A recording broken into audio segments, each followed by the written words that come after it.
Assalamualaikum warahmatullahi wabarakatuh. Innal hamdalillah nahmaduhu wa nasta'inuhu wa nastaghfiruh wa na'udzu billahi min shururi anfusina wa min sayyiati a'malina. May yahdihillahu fala mudilla lahu wa may yudlil fala hadiya lahu.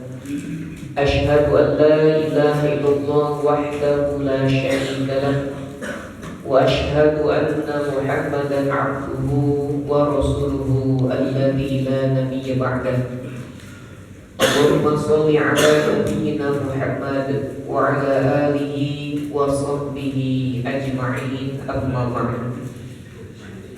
Alhamdulillah, puji syukur senantiasa kita panjatkan kehadirat Allah Subhanahu wa taala. Pada kesempatan subuh kali ini kita masih diberikan jatah usia, jatah umur.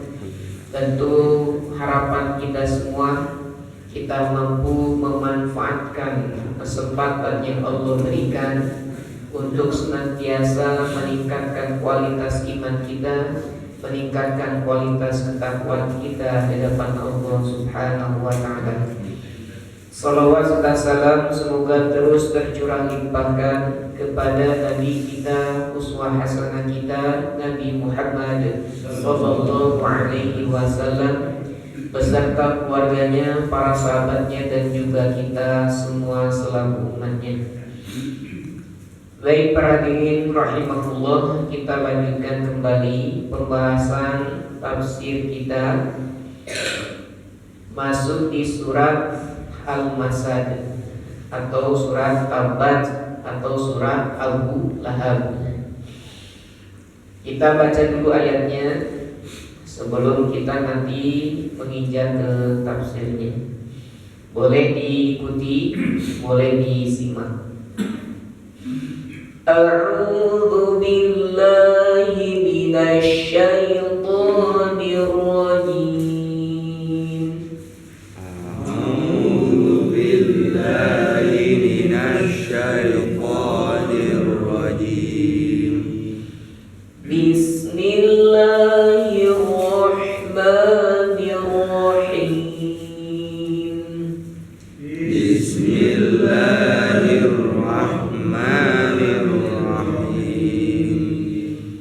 Tabbat yada abi lahabin wa tabb. Tabbat yada abi lahabin wa tabb. Ma aghna anhu maluhu wa ma kasab.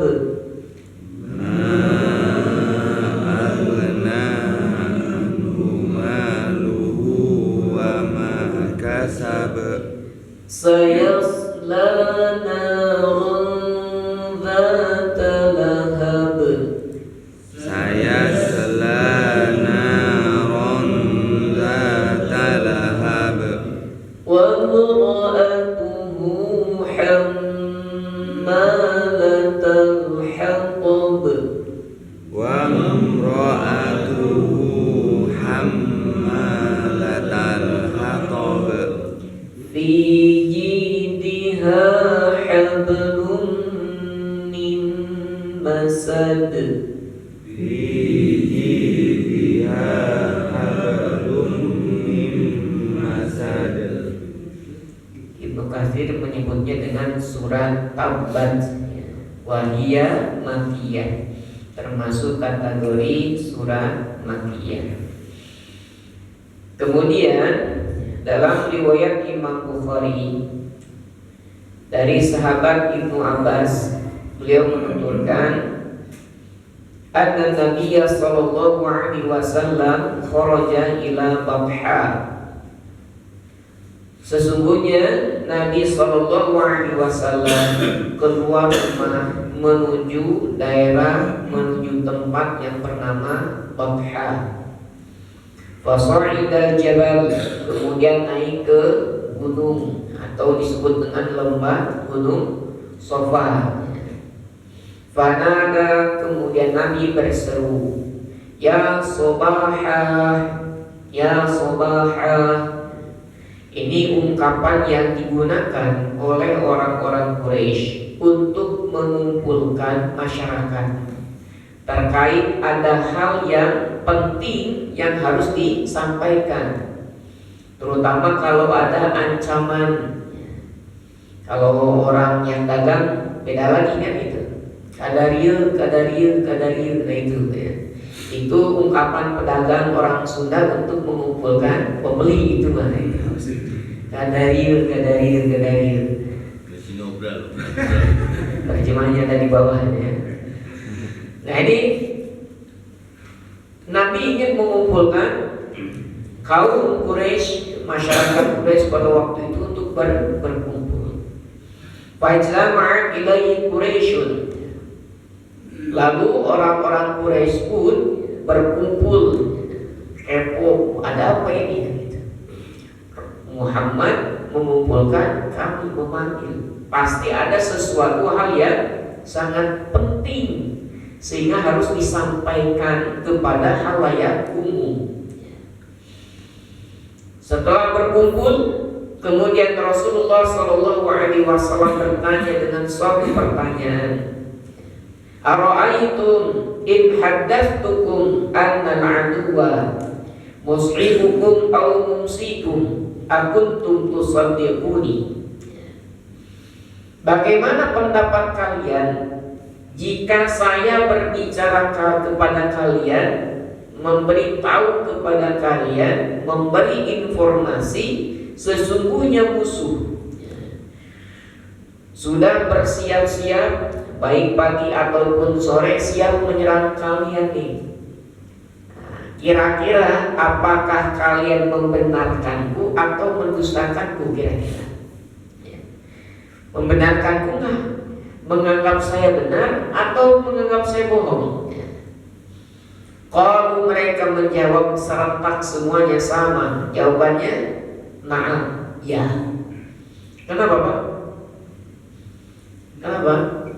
Karena Nabi mempunyai gelar Al-Amin. Sekali lagi, Nabi mempunyai gelar Al-Amin, orang yang dipercaya. Gak pernah mereka menyaksikan Nabi SAW sekalipun berbohong. Maka disematkanlah gelar Al-Amin. Ketika ditanyakan akuntum tusaddiquni, apakah kalian membenarkanku, percaya kepada saya? Semuanya menjawab, nah, ya. Itu sebagai pembukaan muqaddimah dari Nabi SAW. Yang inti, kemudian Nabi menyampaikan, fa inni nadhirun lakum baina yadayya adzabun syadid. Sesungguhnya aku adalah orang yang memberikan peringatan bagi kalian bahwa di hadapanku nanti ada azab yang berat. Bagi siapa? Bagi yang tidak mau taat, bagi yang tidak mau beriman terhadap risalah kenabian. Terdiamlah masyarakat antara membenarkan dan mendustakan, bingung kan itu. Emang orang yang benar jujur kan itu. Cuma ini hal aneh kan itu, baru bagi mereka. Faqala Abu Lahab, kemudian Abu Lahab mengatakan, alihada jama'tana. Apakah untuk ini kamu mengumpulkan kami di sini? Tabban laka, celakalah kamu. Gak ada kerjaan apa gitu, ngumpulin kita di sini omong-omong doang kan gitu. Tabban laka, celakalah kamu. Marah. Fa'anzalallahu ta'ala, kemudian Allah menurunkan ayat tabbat yada abi lahabin wa tab. Allah turunkan surat Al-Lahab. Itu hadisnya riwayat Imam Bukhari. Dalam riwayat yang lain, masih dalam riwayat Imam Bukhari, faqama yanqudu yadayhi. Abu Lahab kemudian dia bangkit menepuk tangan Rasul gitu. langsung tangannya dikeplakkan gitu oleh Abu Lahab sambil mengatakan tabban laka sa'irul yaum, celakalah engkau seluruh hari-harimu, seluruh harimu celaka. Saking kesal kepada Nabi Muhammad Sallallahu Alaihi Wasallam. Alihada jama'tana, apakah untuk ini kamu mengumpulkan kami? Allah menurunkan sebagai balasan keplakan dari Abu Lahab. Tabbat yada abi lahabi wa tab, celakalah, binasalah kedua tangan Abu Lahab, sungguh benar-benar dia celaka. Pertanyaannya, yang celakanya kedua tangannya Pak? Tabbat yada, celaka, binasa kedua tangan Abu Lahab. Pertanyaannya, yang celakanya tangan doang Pak? Atau semuanya? Semuanya, dari ujung rambut sampai ujung kaki. Kalau dalam ilmu balaghah disebut majaz mursal, disebutkan sebagian tetapi yang dimaksud adalah keseluruhan. Dan kita pun suka memakai. Kemana nih Pak Mujito? Tak kelihatan batang hidungnya. Apakah kakinya ada? Enggak kan itu. Nah itu kita biasa tuh menggunakan kata-kata seperti itu, majaz mursal namanya. Nah, ada dua ungkapan. Yang pertama tabbat, celakalah, binasalah di awal tuh. Kemudian di ujungnya watabba, sungguh dia benar-benar celaka. Ibnu Katsir mengatakan al-awwal ad-du'a'u alaihi. Yang pertama, tabat yang pertama itu merupakan doa kebinasaan bagi Abu Lahab. Celakalah, binasalah.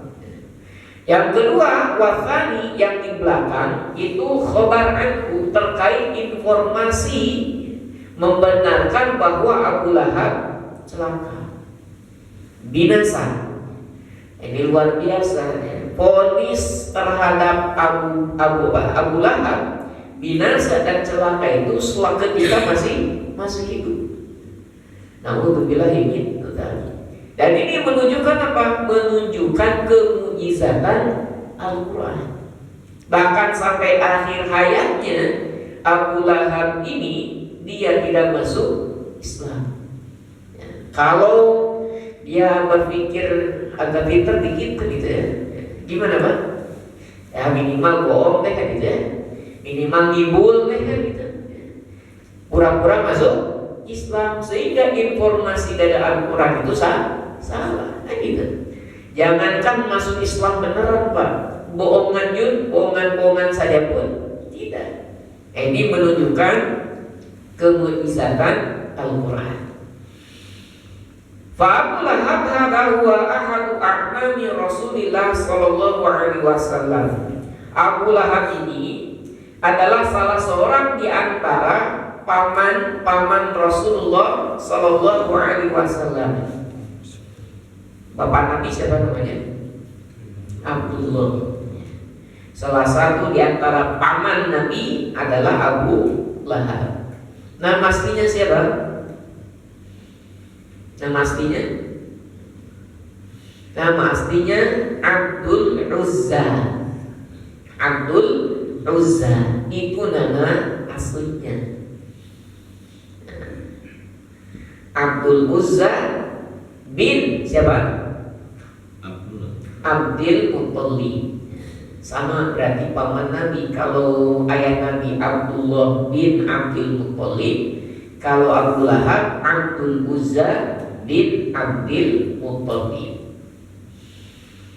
Wa kunyatuhu, dan nama kunyahnya adalah Abu Utbah. Nama kunyahnya Abu Utbah. Siapa Utbah ini?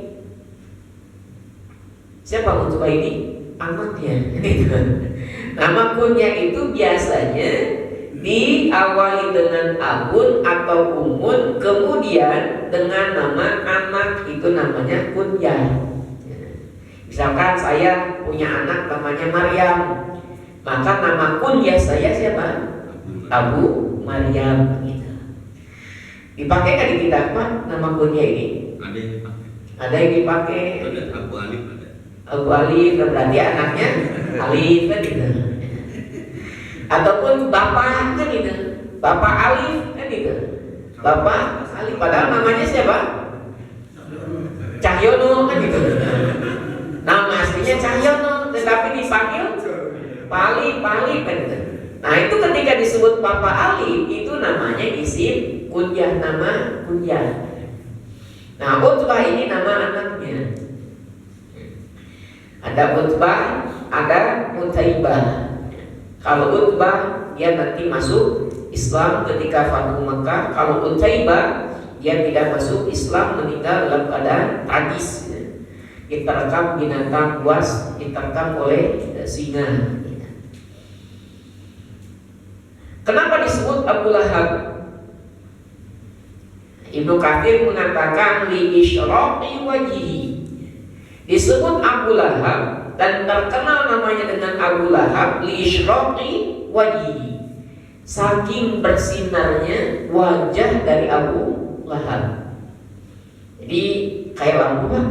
Bersinar kayak lampu atau gimana? Ini menunjukkan apa? Abu Lahab ganteng. Abu Lahab ganteng banget. Nah, ini kata Ibnu Katsir, ganteng paman Nabi itu. Tetapi ada catatannya, wa katsirul aliyah di Rasulillah sallallahu alaihi wasallam. Abu Lahab ini banyak sekali menyakiti Rasulullah sallallahu alaihi wasallam, dendam kepada Nabi Muhammad sallallahu alaihi wasallam. Dan kalau kita tarik sebelum diangkatnya Nabi Muhammad menjadi seorang nabi dan rasul, Abu Lahab ini termasuk yang sangat gembira akan kelahiran Nabi Muhammad sallallahu alaihi wasallam. Saking gembiranya, salah seorang budaknya Tuwaibah itu dimerdekakan. Saking gembiranya dengan kelahiran Nabi Muhammad sallallahu alaihi wasallam. Termasuk karena bapaknya sudah meninggal duluan, itu sudah dianggap seperti anak sendiri kan. Disayang, dicintai itu oleh Abu Lahab dulu. Tetapi ketika sudah menyatakan diri sebagai nabi dan rasul, wajib berbalik berapa? Berbalik 180 derajat. Kan besanan dengan Nabi juga itu. Abu Lahab itu satu paman Nabi, dua besan Nabi. Kenapa? Dua anaknya Utbah dan Utaibah menikah dengan dua putri Nabi. Gitu. Menarik tuh. Utaibah menikah dengan Ummu Kulthum. Utbah menikah dengan Ruqayyah. Tuh saking demennya dengan Nabi, besanan kan? Bukan hanya paman, jadi besan juga. Ketika Nabi mengikrarkan menjadi Nabi dan Rasul, turun surat Al-Lahab, gimana Pak? Kesel, jengkel, marah, menginstruksikan kepada dua anaknya, bagaimana? Ceraikan anak-anak Muhammad, diceraikan Pak. Sampai si Utaibah ini mendatangi Nabi, mengintimidasi Nabi sampai baju Nabi itu sobek. Nabi sampai kesel, marah kan itu. Gimana gak marah Pak? Ya, anaknya diceraikan, biar mertuanya gak dihormati, diintimidasi. Allahumma sallin alaihi kalban min kilabik. Ya Allah, binasakan orang ini dengan anjing di antara anjing-anjingmu. Nah, ternyata diterkam ketika perjalanan di negeri Syam, diterkam oleh serigala. Doa Nabi mustajab, begitu luar biasa. Nah kemudian dalam riwayat Imam Ahmad dari Rabi'ah bin Ibadah, dia merupakan salah seorang dari Bani Lail. Dulu dia dalam keadaan jahiliyah, kemudian Islam. Nah, dia menyatakan dulu pernah melihat Nabi Shallallahu Alaihi Wasallam ketika di masa jahiliyahnya di pasar Dzil Majaz. Ada pasar yang namanya pasar Dzil Majaz. Nabi Shallallahu Alaihi Wasallam ke pasar itu untuk ngapain, Pak? Ternyata untuk berdakwah. Kalau kita ke pasar buat belanja, beda dikit ya. Kalau kita ke pasar buat belanja, Nabi buat berdakwah. Ya ayuhan nas, qulu la ilaha illallah tuflihu. Wahai orang-orang, katakanlah oleh kalian la ilaha illallah. Tiada Tuhan yang berhak disembah kecuali Allah. Niscaya kalian beruntung. Terus cuma itu kampanyenya untuk mengislamkan orang-orang yang ada di pasar itu, ngajak kan gitu. Dan orang-orang berkumpul di sekitaran Nabi Shallallahu Alaihi Wasallam, mendengarkan seruan dari Nabi, mendengarkan ajakan dari Nabi. Setiap Nabi mengucapkan ya ayuhan nas qulu la ilaha illallah tuflihu, itu di belakang ternyata ada siapa? Abu Lahab. Intip itu ya. Ikutin Nabi Shallallahu Alaihi Wasallam. Kemudian Abu Lahab ini mengatakan innahu shadibun kadibun. Ini adalah orang sobi. Apa itu orang sobi? Orang sobi ini orang yang mengkhianati agama nenek moyangnya gitu. Kalau bahasa kita orang sesat nih gitu ya.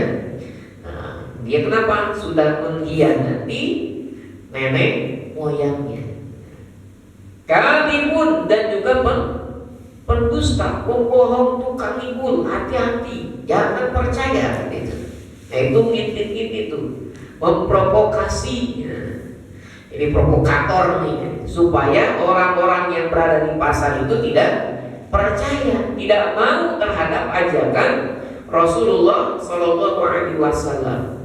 Kemanapun Nabi pergi, maka Abu Lahab pun mengikuti Nabi Muhammad Shallallahu Alaihi Wasallam.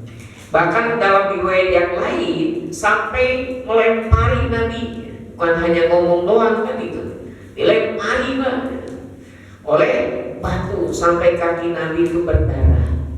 Itu saking bencinya siapa? Abu Lahab kepada Nabi Muhammad Sallallahu Alaihi Wasallam.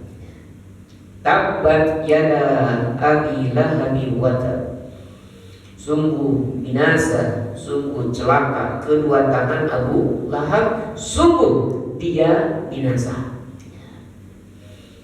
Ma'alna anhu maluhu wa ma kasab. Ma'alna anhu, tidaklah bermanfaat bagi Abu Lahab apa? Hartanya dan juga apa yang dia usahakan. Maka harta Abu Lahab walaupun banyak, dan Abu Lahab ini termasuk orang yang kaya, termasuk orang yang kaya, kekayaannya Abu Lahab tidak akan bisa bermanfaat membebaskan dirinya dari kebinasaan. Ya bisa wanifiro itu, ke malaikat penjaga neraka kan itu. Mau ke surga jalan-jalan bentar gitu. Sombong gak bisa kan itu. Maka hartanya tidak akan memberikan manfaat kepada Abu Lahab. Wa ma kasab, dan juga apa yang telah ia usahakan. Ibnu Abbas menafsirkan wa ma kasab maksudnya adalah waladuhu, anaknya. Anak Abu Lahab tidak memberikan manfaat untuk Abu Lahab. Kenapa anak disebut kasab? Hasil kasab kita, hasil usaha kita. Betul kan? Anak hasil usaha kita.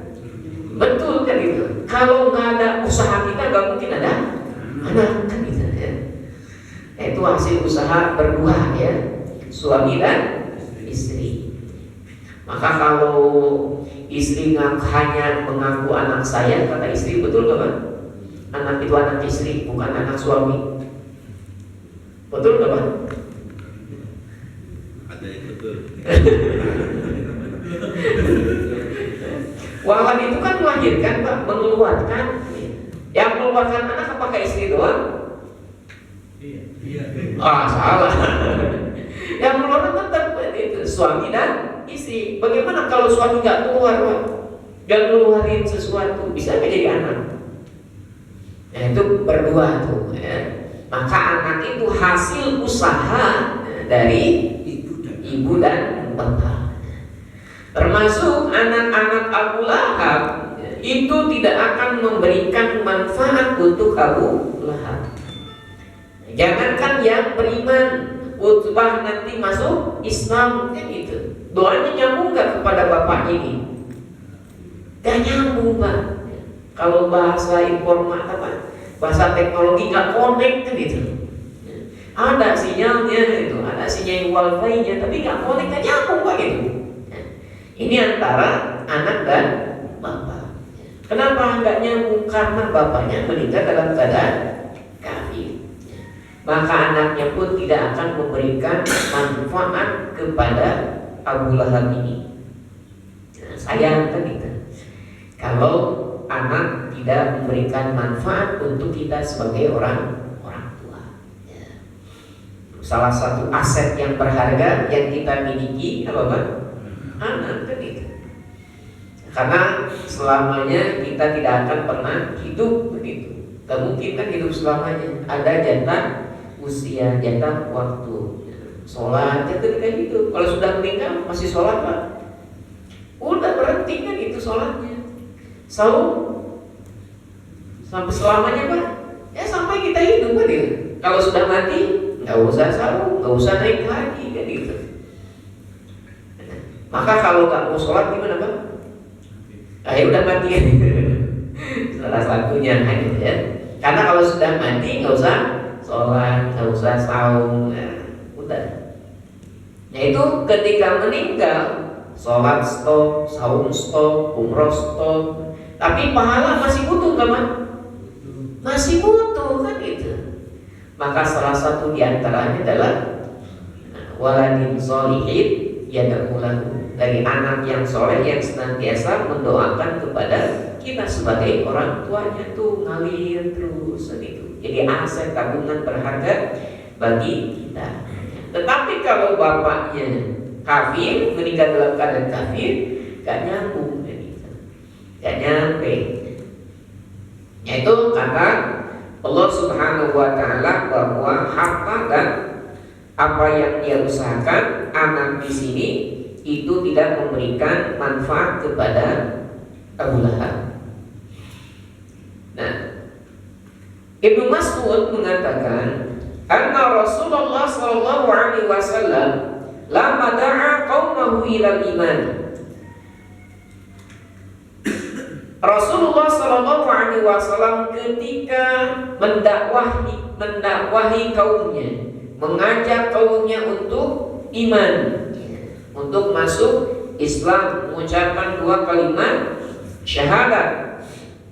Abu Lahab mengatakan, idza kana ma yaqulu ibni akhi haqqan, apabila apa yang dikatakan oleh anak paman saya, oleh keponakan saya ini benar, apa yang diucapkannya kan? Celaka, binasa Abu Lahab. Itu yang diungkapkan. Fa inni afdi nafsi yaumal qiyamati minal adabi bimali wa waladi. Kata Abu Lahab, maka sesungguhnya saya akan menebus diri saya nanti pada hari kiamat dari azab kebinasaan tadi dengan harta dan juga anak-anak saya. Mentang-mentang orang kaya kan gitu. Gampang nanti di akhirat kalau benar tinggal apa? Tinggal tebus saja dengan harta kan gitu. Tinggal tebus saja dengan anak. Maka Allah menurunkan ayat pernyataan Abu Lahab yang akan menebus dirinya dari siksa Allah dengan harta dan juga anaknya. Jangan bermanfaat. Sayasla naran dzata lahab. Dia Abu Lahab akan masuk ke dalam neraka yang apinya bergejolak. Yang apinya bergejolak. Sampai ngeri kalau lihat baca ayat-ayatnya ketika membakar diri manusia, bukan hanya kulit, daging, tulangnya pun hangus terbakar. Tidak sampai disuruh sampai mati begitu. Masih dalam keadaan hidup la yamutu fiha wala yahya, terus disiksa di adab. Saking panasnya api neraka. Ya, na'udzubillahi min dzalik. Wa imra'atuhu, dan istrinya. Siapa istrinya, Pak? Istri Abu Lahab.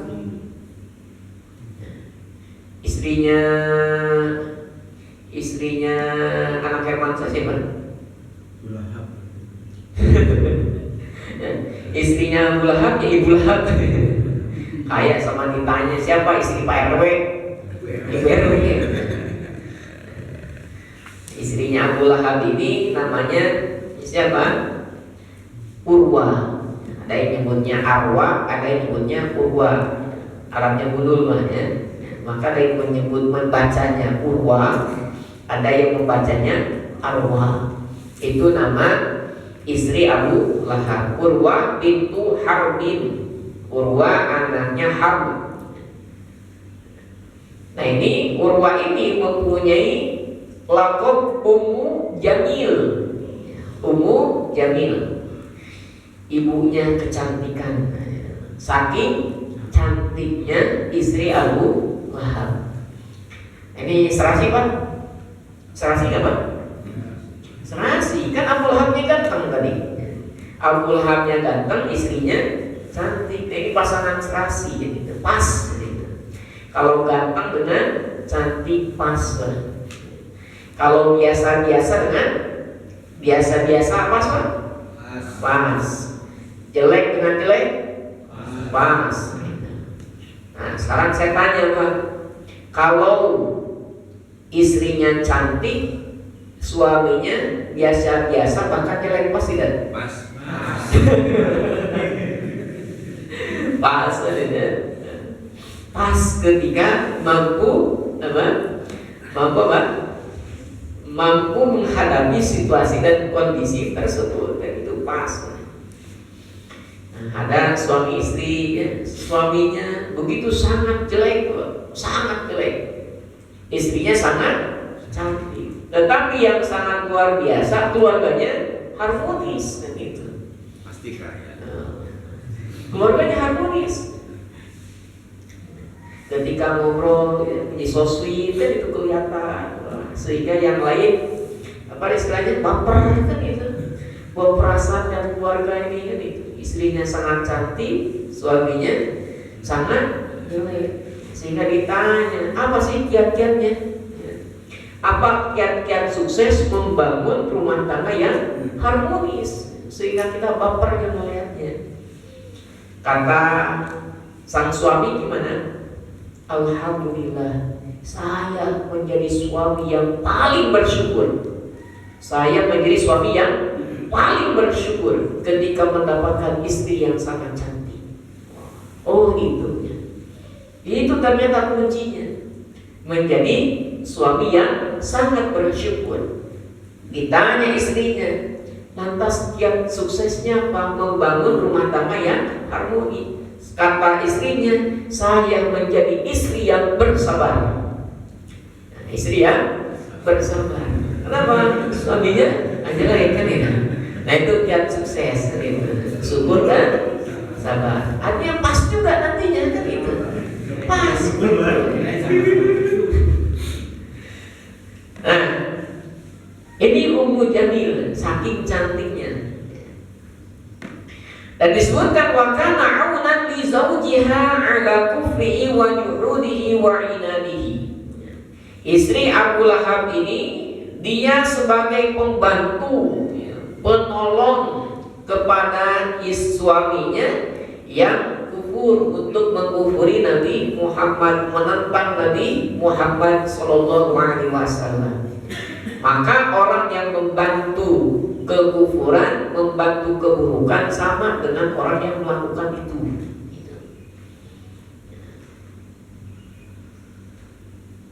Nah, ketika tahu turun ayat surat Al-Lahab, gimana kira-kira Pak? Oh, marah gitu. Suaminya diejek kan gitu. Suaminya dibully dengan ayat Quran surat Al-Lahab, marah gitu. Maka dia menjadi provokator tuh, ya, provokator lagi bagi suaminya, bagi yang lain. Maka falihada takunu yaumal qiyamah aunan alaihi fi adabihi fi nari jahannam. Nanti si istrinya ini Ummu Jamil atau Urwah tadi, dia akan membantu Abu Lahab untuk menyiksa Abu Lahab. Bantu nyiksain, bantu nyiksain Abu Lahab di neraka jahanam. Dia sendiri disiksa gitu. Plus dia harus siksa suaminya double kan gitu. Siksanya buat Abu Lahab double gitu. Sudah mati siksa oleh api neraka, disiksa oleh orang yang sangat dia cintai gitu. Istrinya pun sama, dia disiksa oleh Allah dan juga ketika menyiksa suaminya kan sedih juga kan gitu. Double. Kemudian Allah Subhanahu wa taala mengatakan wa imra'atuhu, dan istrinya Abu Lahab ini hammalatal hatab, dia membawa kayu bakar. Untuk apa? Tahmilul hatab fatalqi ala zawjiha liyazdada ala ma huwa fihi. Dia istri Abu Lahab membawa kayu bakar untuk dilemparkan kepada suaminya supaya bertambah lagi siksaan gejolak panasnya api neraka. Kalau mau habiskan api ini, kasih kayu bakar lagi, tambah gede lagi, tambah gede lagi, tambah gede lagi. Kemudian mengapa istri Abu Lahab ini disebut dengan hammalatal hatab, membawa kayu bakar? Yang pertama, kata Imam As-Suddi, karena tamshi bin namimah. Kerjaannya istri Abu Lahab ini, dia berjalan membawa namimah, adu domba, ya, menjadi provokator. Jangan sampai kalian beriman kepada Muhammad, awas kan itu. Jadi provokator nih, ya. Sehingga diungkapkan dengan hammalatal hatab. Yang kedua, dari Ibnu Abbas, kenapa Allah mengungkapkan dengan ungkapan hammalatal hatab?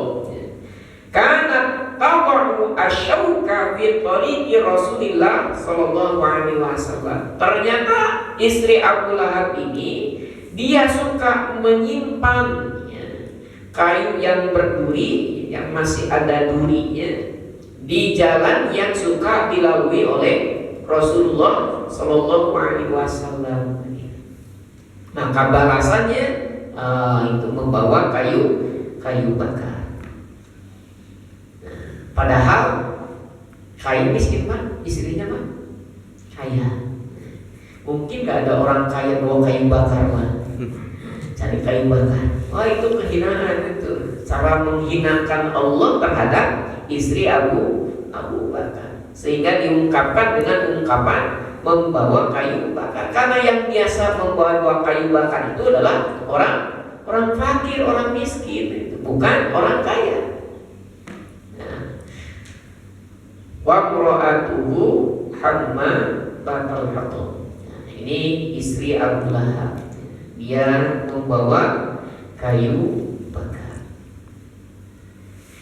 Kemudian dalam hadis riwayat Abu Hatim dari sahabat dari riwayat Abu Hatim dari Asma binti Abi Bakar, Beliau menuturkan ketika turun ayat tabbat yada abi lahabi wa tab, ini ngamuk-ngamuk Pak, marah-marah, sampai dia cari-cari Rasulullah Shallallahu Alaihi Wasallam. Ketika itu Rasul duduk di masjid bersama Abu Bakar. Emosi Pak, ya, namanya mama kan itu emosi, kebayang Pak, mamanya suka emosi nyari Nabi Muhammad Sallallahu Alaihi Wasallam, sampai melantunkan syair, di mana Mudammam, di mana Mudammam. Ya, Mudammam ini apa? Plesetan dari Muhammad. Kalau Muhammad yang terpuji, kalau Mudammam yang tercela. Maka ketika kelihatan oleh Abu Bakar, gimana Pak? Abu Bakar tertekan kan itu. Ya. Falamma ra'aha Abu Bakar qala ya Rasulullah qad aqbaltu wa ana akhafu 'alaika an taraka. Ya. Abu Bakar mengatakan kepada Rasul, ya Rasulullah, saya khawatir ini, saya khawatir kepadamu, khawatir ini orang melihatmu di sini nanti ngomel-ngomel gitu, marah-marah dan lain sebagainya. Maka kata Rasul, innaha lan taroni, sesungguhnya dia tidak akan melihatku. Ini salah satu kemujizatan Nabi juga nanti ya. Kemudian Nabi Shallallahu Alaihi Wasallam membaca Al-Quran surat Al-Isra ayat 45 ya. Baca Quran, Nabi baca Quran, kemudian Allah Subhanahu wa taala berfirman dalam surat Al-Isra ayat 45, wa idza qara'tal Qur'an ja'alna bainaka wa bainal ladzina la yu'minuna bil akhirah hijaban mastura. Dan apabila kamu membaca Al-Quran, kami jadikan antaramu dan juga orang-orang yang tidak beriman kepada hari akhir ada hijab mastura, ada hijab yang menutupi, tidak bisa melihat. Betul begitu. Datang kepada Abu Bakar, nanya kan itu, mana Rasulullah, mana Muhammad, begitu. Jadi ngomel-ngomel, yang ngomelin siapa Pak? Abu Bakar. Yang kena ngomel Abu Bakar, yang bukan Nabi. Kenapa? Karena istrinya ini tidak melihat Rasulullah Sallallahu Alaihi Wasallam ngomel-ngomel. Ya Abu Bakrin, inni ukhbirtu anna sahibaka hajani. Wahai Abu Bakar, sesungguhnya aku diberikan informasi, sesungguhnya sahabatku tuh Muhammad telah mengejekku, telah membuliku. Nah, surat Al-Haq tadi kan diungkit-ungkit, bukan hanya suaminya, tetapi dirinya kan itu. Wa imra'atuhu hammalatal hatab, begitu. Wah, itu ngejek itu namanya kan itu. Maka kata Abu Bakar, la wa rabbi hadzal bait ma hajaka. Demi Allah, Rabb pemilik rumah ini, dia tidak mengejekmu. Dia tidak mengejekmu. Abu Bakar bohong atau tidak Pak? Enggak, kenapa? Karena itu firman Allah kan itu. Itu firman Allah. Maka istrinya Abu Lahab pun berpaling ya, sambil ngomel-ngomel kan itu, namanya emak-emak kan itu. Ta'isa mudammam, Ta'isa mudammam, Ta'isa mudammam, celaka, binasa tuh ya, si mudammam ya, orang yang tercela. Maksudnya siapa? Kepada Nabi Muhammad Sallallahu Alaihi Wasallam. Nah ini istrinya pun emosi kan itu, nyari-nyari Nabi Muhammad Sallallahu Alaihi Wasallam. Kemudian ayat yang terakhir, fi jidha hablum min masad. Fi jidha, di lehernya, hablun min masad, ada tali yang terbuat dari serabut. Kemudian si istri Abu Lahab ini mempunyai kalung yang sangat berharga. Bagaimana kalung yang berharga itu dia siap infakkan, dia siap infakkan untuk merintangi dakwah Nabi Muhammad Sallallahu Alaihi Wasallam. Wah, itu tuh luar biasa perjuangan dari istri Nabi itu. Kalungnya yang berharga dijual, siap untuk digunakan sebagai sarana ataupun bayar orang dan sebagainya untuk merintangi dakwah Nabi Muhammad Sallallahu Alaihi Wasallam. Maka Allah gantikan kalung tersebut tidak lebih berharga daripada tali yang terbuat dari serabut. Nah, kemudian kalung itu, kalung yang menjadikan sarana untuk merintangi dakwah Nabi Muhammad Sallallahu Alaihi Wasallam, Allah gantikan sebagai siksaan, disiksa, dikalungin, dikalungin lehernya dari serabut yang terbuat dari api neraka jahanam panas, gitu. Asalnya kalung yang indah, kalung yang mewah, tenang kan itu, bangga ketika memakainya. Tapi ketika menjadi kalung itu jadi tali yang terbuat dari serabut dari neraka jahanam, itu merupakan sebuah kehinaan, sebuah adab, sebuah siksaan bagi istri Abu Lahab tersebut.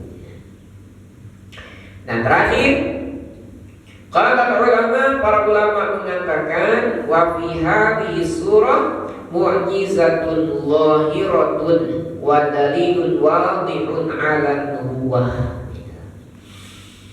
Surat ini, surat Al-Masad, surat Abu Lahab, surat Tabbat, ini merupakan mukjizat yang nampak jelas, dalil yang jelas yang nampak bahwa Nabi Sallallahu Alaihi Wasallam, Nabi Muhammad itu benar-benar Nabi asli, bukan Nabi palsu. Dengan apa? Ya pasti benar. Saya selana ronda talahar wa ro'atuhu hammalatan harto fi jibiha hablu min masad, menunjukkan kebinasaan bagi Abu Lahab dan juga istrinya selama masih hidup dalam dunia. Selama hidup dalam dunia sudah dicap, sudah diponis sengsara binasa diadab di negeri akhirat. Fa'akhbaru anhuma bisyaqa wa adamin iman. Allah memberikan kabar, memberikan informasi tentang keduanya ini, suami istri ini, dengan asyaqa, dengan kecelakaan dan tidak beriman. Kemudian Abu Lahab sendiri meninggal dalam keadaan tragis. Ketika perang Badar, setelah beberapa hari setelah perang Badar itu, Abu Lahab sakit. Sakitnya sakit aneh. Sakitnya sakit aneh, kayak seperti bisul-bisulan, tetapi mengeluarkan bau yang sangat tidak sedap. Itu penyakitnya entah apa itu, gak ada yang tahu, menyeramkan gitu. Sampai pada akhirnya mati, gak ada yang mau nguburin, Pak. Takut apa? Takut ketularan gitu. Maka dalam sebuah riwayat bagaimana menguburkannya, Pak? Buat kuburan lubang jenazahnya disodok-sodok, dorong-dorong pakai kayu. Gak ada yang berani ngangkat, Pak. Dorong-dorong sampai lubang kuburannya, sudah masuk lubang kuburan itu langsung ditumpuk dengan batu. Kalau di YouTube-nya ada orang Indonesia tuh, YouTuber di Arab Saudi, Aiman kalau nggak salah namanya itu. Yaitu sampai hari ini, Pak, kuburan Abu Lahab sampai hari ini itu mengeluarkan bau yang tidak sedap. Coba nanti cek YouTube-nya itu, ada orang Indonesia yang sudah lama di Saudi. Itu beliau mereview baunya sangat tidak sedap. Padahal masih jauh dari kuburannya, masih tercium baunya. Itu kuburan Abu Lahab. Itu di dunia saja sudah Allah hinakan seperti itu, apalagi di akhirat. Dan ini menunjukkan tadi sekali lagi kemukjizatan Al-Quran. Wala wahidun minhuma la zahiran wala batinan. Tidak ada satupun di antara keduanya yang menyatakan keimanan baik secara zahir, nampak jelas di hadapan Rasul masuk Islam dengan ucapan kedua syahadat, ataupun batinan dalam hati tidak begitu. Musiran atau mu'linan, dalam keadaan sembunyi-sembunyi atau terbuka begitu. Tidak ada. Nah, ini menunjukkan bahwa betul sekali akan adanya kemujizatan Al-Quran. Nah, kalau kita sambungkan dengan ayat dan dengan surat sebelumnya, surat Al-Ikhlas, surat yang intinya adalah ketauhidan. Nah, orang yang tidak bertauhid bagaimana? Yaitu lihat salah satu contohnya, salah satu contoh dari orang-orang yang tidak mau bertauhid, tidak mau mengesahkan Allah adalah salah satu contohnya adalah siapa? Abu Lahab dan juga istrinya. Nah, ini keluarga yang secara zahir ganteng, cantik, kaya. Itu di dunia mah. Di akhirat gimana? Binasa. Jangan sampai seperti itu ya. Kita sudah ganteng-ganteng kan di sini ya. Istri kita sudah cantik-cantik. Harta ada di rumah. Nah, jangan sampai itu menjadi binasa bagi kita. Mudah-mudahan ya, kita di dunia hasanah, di akhirat juga hasanah, dijauhkan dari api neraka. Itulah yang menjadi impian ataupun cita-cita kita yang tertuang di doa sambung jagat kita kan. Rabbana atina fid dunya hasanah wa fil akhirati hasanah wa qina adzabannar. Tapi ini bukan doa penutup ya, belum ditutup ini. Jika ada pertanyaan barangkali ataupun tambahan sebelum ditutup. Dan berarti itu kalau lihat dari surah itu berarti Abu Lahab itu intinya apa sih, apa rebutan pengaruh di Mekah sama Rasul apa gimana, ketersinggungan Abu Lahab itu? Ya, bagaimana Abu Lahab ini? Abu Lahab marah. Abu Lahab marah. Dia menganggap Nabi sebagai sobi kan tadi, pengkhianat terhadap nenek moyang. Kenapa Nabi kan mengajak untuk kaumnya itu menyembah hanya kepada Allah Tuhan yang satu, yang esa. Abu Lahab dan juga orang-orang Quraisy dengan nenek moyang yang lainnya, mereka menyembah yang mana? Berhala-berhala yang banyak. Nah, ini dianggap sebagai sobi oleh Abu Lahab, yang pengkhianat nenek moyang itu. Nah, kalau sehingga Abu Lahab tidak tidak rela kan itu, tidak rela bahwa Tuhan-Tuhannya ini kan nanti pasti sudah kebayang, pasti nanti pengaruhnya akan hilang di kalangan masyarakat gitu. Padahal dulunya emang sayang kepada Nabi Muhammad SAW, benci terhadap dakwah Nabi Muhammad SAW yang mengesahkan Allah. Ada lagi yang berebut pengaruh itu Abu Jahal. Kalau Abu Jahal ingin jadi pemimpin, Abu Jahal ingin jadi pemimpin. Kalau begini ini khas jadi pemimpinnya nih udah tertutup ini ya, sehingga menolak dakwah Nabi Muhammad SAW.